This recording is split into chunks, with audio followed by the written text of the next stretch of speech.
এমন তিনটি বদভ্যাস রয়েছে, যে তিনটি বদভ্যাস যদি কোনো ব্যক্তির মধ্যে থাকে তাহলে জেনে রাখেন ওই ব্যক্তি অচিরেই ধ্বংস হয়ে যাবে। নাউযুবিল্লাহ, নাউযুবিল্লাহ।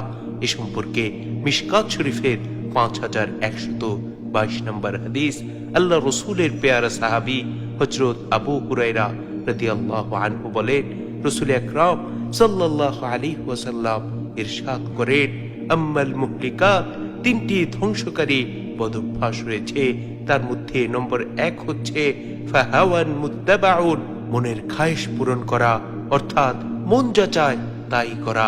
এই ক্ষেত্রে আল্লাহ তাবারক ওয়া তাআলা যেই জিনিসগুলোকে নিষেধ করেছেন, হারাম ঘোষণা করেছেন, সেই জিনিসের তোয়াক্কা না করা, বরং মনের খায়েশ মেটাতে আল্লাহ তাবারক ওয়া তাআলার হুকুমকে সীমা লঙ্ঘন করা। সুতরাং এই বদভ্যাস যেই ব্যক্তির মধ্যে থাকবে, মনে রাখবেন ওই ব্যক্তি অচিরেই ধ্বংস হয়ে যাবে। নাউযুবিল্লাহ, নাউযুবিল্লাহ।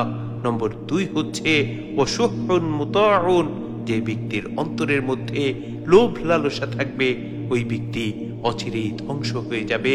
কেননা যেই ব্যক্তির মধ্যে লোভ লালসা রয়েছে ওই ব্যক্তি কখনোই হারামকে হারাম মনে করতে পারে না, ওই ব্যক্তি হারামকে আরো সাদরে গ্রহণ করে।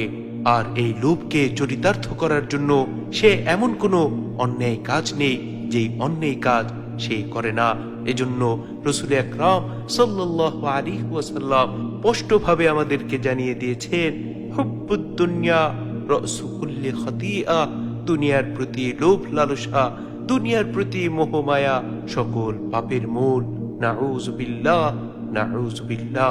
এজন্য যাদের অন্তরের মধ্যে অধিক পরিমাণের লোভ লালসা রয়েছে, আজই কন্ট্রোল করুন, নিয়ন্ত্রণে রাখুন, অন্যথায় আপনার ধ্বংস অনিবার্য।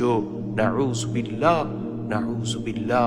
নম্বর 3 হচ্ছে ওয়াইজাবুল মারই বিনাফসিহি, যে ব্যক্তি নিজেকে অনেক বড় মনে করে, অনেক সম্মানিত মনে করে, অহংকার করে, এই বদভ্যাস যেই ব্যক্তির মধ্যে রয়েছে ওই ব্যক্তি অচিরেই ধ্বংস হয়ে যাবে। নাউযুবিল্লাহ, নাউযুবিল্লাহ। কেননা অহংকার হচ্ছে এমন একটি বদভ্যাস, যেই বদভ্যাসের কারণে ইবলিস জান্নাত থেকে বিতাড়িত হয়েছে, মহান মালিকের আদেশ অমান্য করেছে। তেমনি ভাবে যেই ব্যক্তি অহংকার করবে, আত্মগর্ব করবে, ওই ব্যক্তিকে আল্লাহ তাবারক ওয়া তাআলা অচিরেই ধ্বংস করে দিবেন।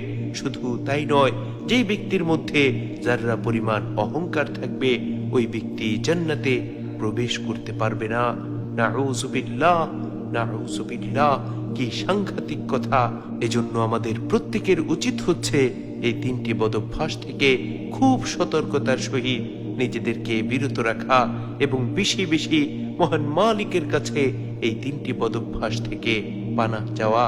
আল্লাহ তাবারক ওয়া তাআলা আমাদের প্রত্যেককে এই তিনটি বদগুণ থেকে হেফাজত করুন।